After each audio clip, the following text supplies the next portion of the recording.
Hi dear, you're welcome to the coffee show. My name remains Adejoke Fasheyi, and as you all know, on this show, we talk about our career, we talk about how to thrive in our career, how to be successful in our career, and even over days we've been having other guests that tell us how to place that balance between our career and ourselves and our personal lives. You can visit us on Facebook, like our page, Women Thrive Int. Also our Instagram, Women Thrive Int. So today is going to be a special edition because it's unusual. We've always been having women in our show, but today we are having a man. We're going to introduce a man who will be coming to us from the male folk and telling us how to thrive in our career. I'll be introducing from my left, Barrister Mrs.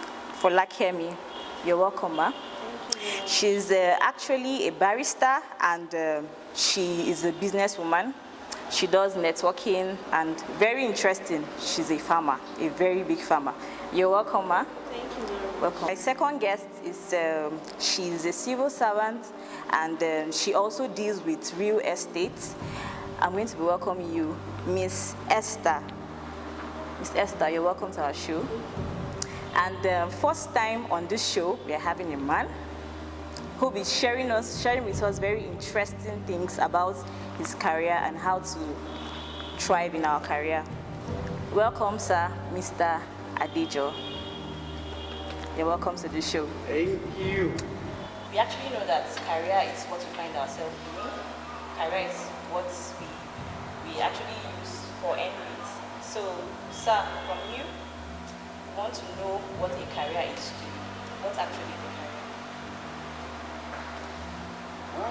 Okay. Thank you once again for having me. I would say that career, not to use the big word, is what you have chosen to become or what has been chosen for you to become. Simple. Are we going to say that it goes about like all through life or just for a short period of time? You need to first of all understand that as a person, you are sent to create influence. And to create influence, you must choose a path. You cannot be multiple paths. Of course, maybe as time flies, you'll be able to touch other interests, but you'll be known for a particular influence that people can associate you with. And you become that thing all through your life.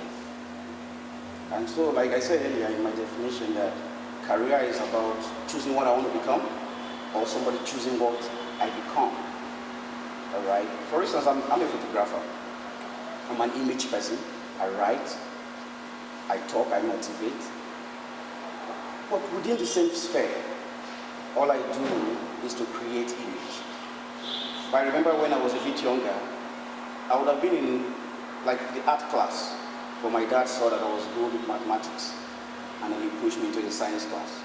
I ended up becoming a science student and all that. But when I left the university, I had to choose now, again, to create a path that I'll be known for. So now I'm into photography. So you can choose to do whatever you want to do on your career path. No, so now to you, ma, career is actually what you've chosen to become. Can you just tell us what motivates you to doing what you're doing, even as a very big farmer and as a barrister? What motivates you? What motivates me to become a legal practitioner is the passion. I like to defend the right of those that can't stand up for themselves. Because as a child, I hate this maltreatment, especially when I see someone passing through a situation and he or she is helpless. I have always wanted to be a legal practitioner as a child, to defend women especially and children because they are vulnerable in society. So that is the main reason why I do law. You can hear that. She actually read law because she's passionate. She she actually has a passion for legal practice. So, to you, it's a lesson how you are able to manage your career, if you can leave your career for pleasure, or you can either choose between both of them. Can you sacrifice your career for pleasure, or you leave pleasure for your career? Well, it all depends on the situation. There are times where if I'm to choose work, like before I do that, I will first think the thoughts. My work area, my work environment will be affected. And if it's affected, what is the depth of its effect? So I would look into the situation first.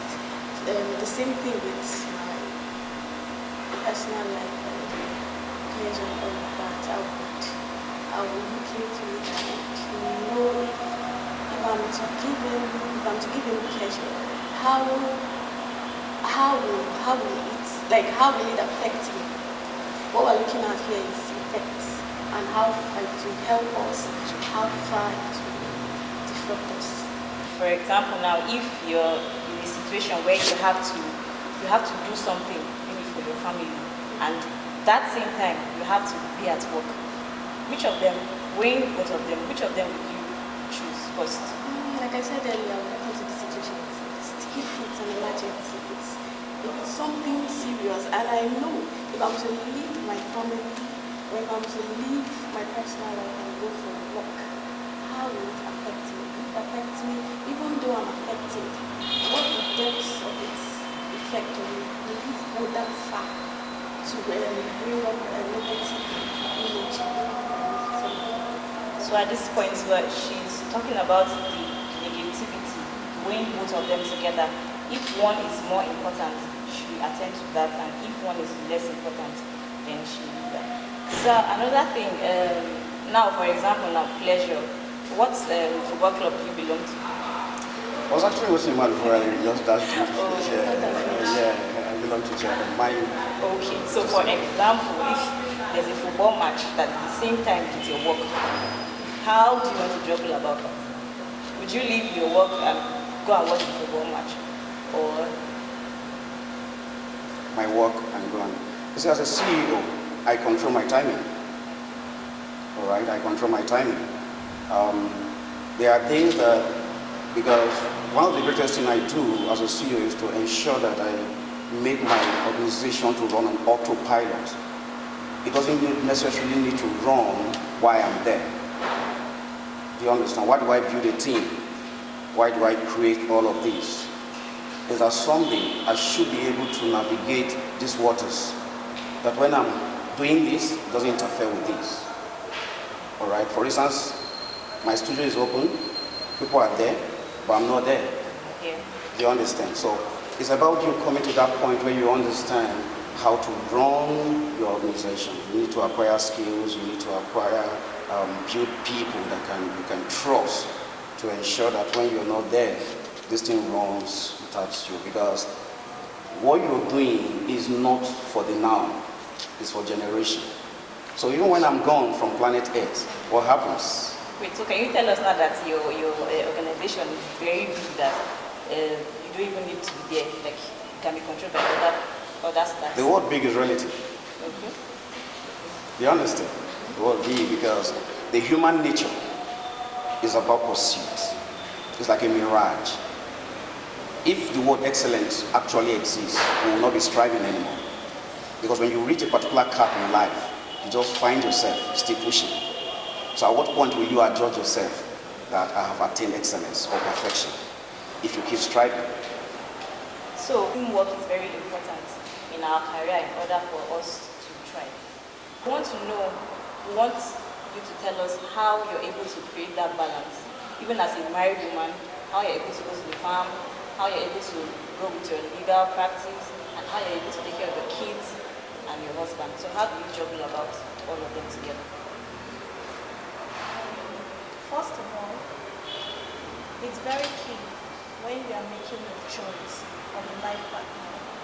Because if while dating, you are sharing your dreams, your aspiration with your spouse, and it was like, it's not in line with your dreams, your aspiration, definitely when you get married, it will support your vision. So the first thing is, why courting or before you get married? Your choice of partner determines how far you go in your career. To the glory of God, I have a supporting spouse. Even while I was in school then, trying to write my law school, my husband then called in the middle of the night and I should read. Sometimes I'm like, what's your business? It's my exams, but he has always been there. So now getting married, building my career as a legal practitioner, also finding myself into family. The support has been there from the beginning, so it's very easy for me. And also the aspect of raising kids, though it's not easy, because a lot of changes for me. Coming out, we have to wake up, attend to the infants, stuff like that. But what I did, my husband, as I said, has been supporting from the on-go. But at times we need to employ the help by getting a nanny. So the nanny assists with house chores while I attend to other things. And at the same time, I also try as much as possible to ensure that my career does not affect my marriage, in the sense that I create a time where we normally hang out. That's my husband, myself, and the kids. Where we normally go out, we laugh, we chat, and at the same time, when it's time for me to go to farm, we all go there together. So, in as much as I found myself as a legal practitioner and as a farmer, there is always time for you to balance both. In the sense that you ensure that one does not affect the other. They are both important, but the ability to balance both is very key and important. Have we heard the key points? First of all, she said that our ability now to balance between our career, our family, it's first of all, to single ladies like us, you have to choose the right partner. Choosing the right partner that can support your dream and support your goals is very important in making that choice of a career. So, she also said something about having a nanny that can take care of the children and the kids. So to married women, in that kind of situation, you should have somebody that will help you out so that you will not be stressed up in taking care of your children and going to work. I would just like to start from where my barrister dropped off, then come into doing it alone. You see, I've come to realize in life that no man strives alone. No man strives alone. And then you cannot judge that this is the right person or that's not the right person. Like she said during your dating, one thing with married people is this. Marriage is a very complex yet simple to understand movement. All right. Because of the dynamics it throws up. But every successful man tried to build the individuality of his spouse.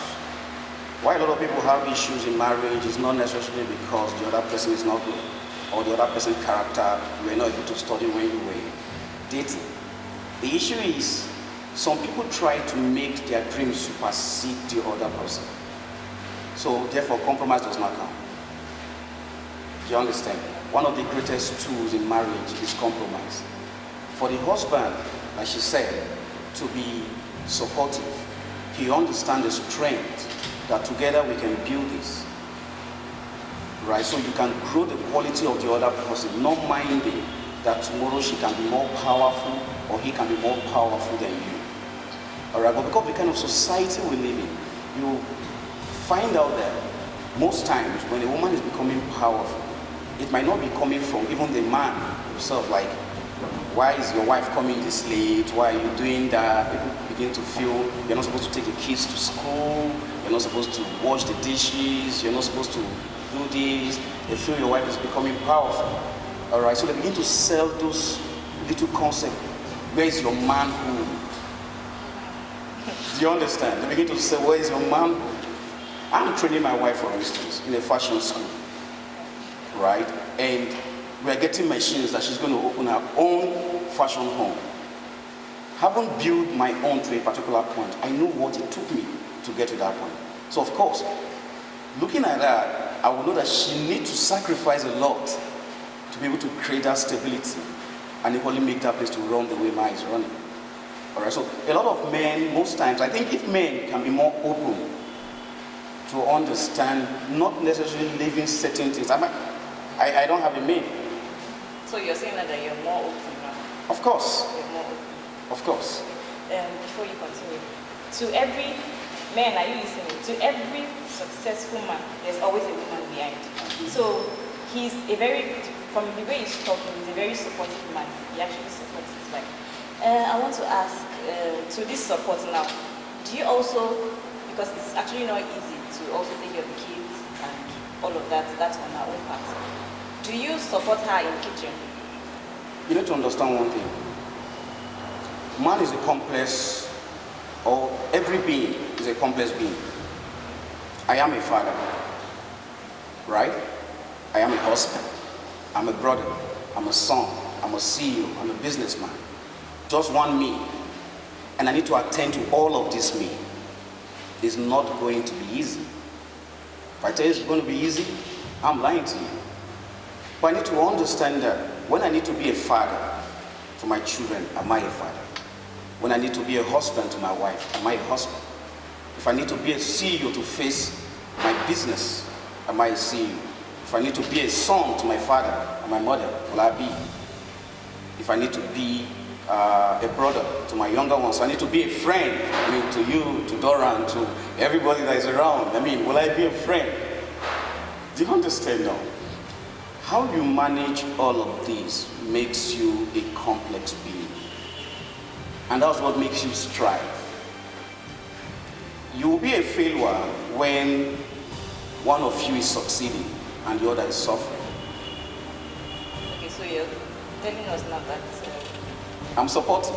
Okay, you're supportive. Yeah, I do some good indomie. Okay. That is what we do. Can you hear that? Yeah, it's what we actually make indomie and cooks if it's not comfortable for his wife. So, over to you, Ms. Esther. Please, can you just encourage young ladies there who are eager to be successful, to thrive in their career? Can you just encourage them, just ginger them so that they know that, yes, you're actually a lady that is striving in what you're doing. So just encourage them out there. Okay, as we leaders, there's something God has blessed us with. There's this thing we all have that before we even go out and start it, we seek the support and the encouragement we call it. As a lady, whatever I want to do, immediately I go out and say, this is what I want to do, this is it. You see people encouraging me and supporting me because they'll feel, oh, she's a woman, she's a lady. For her doing this, for her doing that, wow, let's support her, let's encourage her. Unlike the men folk, when they see the guy outside, you'll be like, I better let him go and hustle now. And she will go and find a way for himself. But before we really know where we are going to, the support is there for us because it's a natural thing. Marista, can you just encourage married women out there on how to thrive in their career? My encouragement to all women out there is that being married doesn't end your life. Before you are married, you have a life. But the fact that you are married doesn't mean you should just bury it. Being married doesn't, it doesn't cage your aspiration. We have married women out there that have been successful. So my take to every woman is keep dreaming, keep aspiring, keep improving yourself, and keep being you. I'm married, I have kids, and so, is that all you came to do in the world? You understand? So you have to make impact. You have to make impact, a positive impact in society. We women, God has blessed us, just as she said. We have a lot. I don't take it that we women are weaker vessels. No. We are wired to do a lot and a lot. And that is why there's this saying that goes that if you help a woman, you have helped nations. So you don't just we are not disadvantaged at all being married. No. That is when you need to launch out, do new things, and make impact in whatever field you find yourself. That's my encouragement. You hear that? Keep dreaming. Never give up. Always keep dreaming. So please encourage men out there. Women. Have women. Men, we got to encourage both the men and the women. Okay? Yeah, because Encourage all of them. I am always a bit scared. I think one of the issues we've had in life is the fact that we've been able to successfully absorb the narrative that there's a man, there's a woman. Success is pain. Success. I had this discussion with a lot of my friends and I tell them success is pain, simple definition. Because it's a bit of every failure. Success is a bit of every failure. I've failed severally. I have had issues at some point I could not pay rent. All right, I've had issues that my family had to suffer. Do you understand? It's a bit of all the failures. But today, we can look back to those failures and say, indeed, it was progress. All right. So I want to encourage everybody out there that you failed once does not mean you failed. That you failed a million times does not mean you failed. You are just discovering you in a multiple way. You are achieving more of you in a multiple way. Life is revolving around you in a multiple way. There's a time that is going to come. What we call success, trust me, what we call success is this. The day that the world will turn its head and ears towards you, that's what success. That everybody is going to mention, who is this guy? Who is this guy? The world will. But without this story, because I'm telling you, go and look at all the successful people in life. Today, what they tell you about is their past. They tell you about their failures. They tell you when they were not able to eat. They tell you, you understand? So success is about those little failures. It's a bit of all of them that have made us. That was what ignites what we call hope. There will be no hope if you have not gone through problems, through challenges. Hope will be useless. So hope is powerful when we strive. What do you do beyond aspiration? There are many nights. I was writing a poem for my wife's birthday one day, and I told her, I said, thank you for staying with me. Because those nights, I left the bed when I'm supposed to be making love to you, and I went into the sitting room to read a book. Thank you those nights where I had to leave you somewhere and go and have to watch a movie or watch a video of something that can change tomorrow. So she endured those nights. But today, like I said, the studio is running. There are days I don't even go there. I stay with my wife. But those many sacrifices, those many failures here and there is the beauty of success. So if you're out there and you're aspiring, don't wait for anybody. Don't look out. You see, I started the studio. Trust me, let me just round up with this interesting story. I made an investment earlier in life and it got shocked and I had to start life again. Haven't had 2 children at that point. And then we were suffering. And I needed to start the story of this thing called Empire. Intentionally, I named it Empire because I know what I want to become.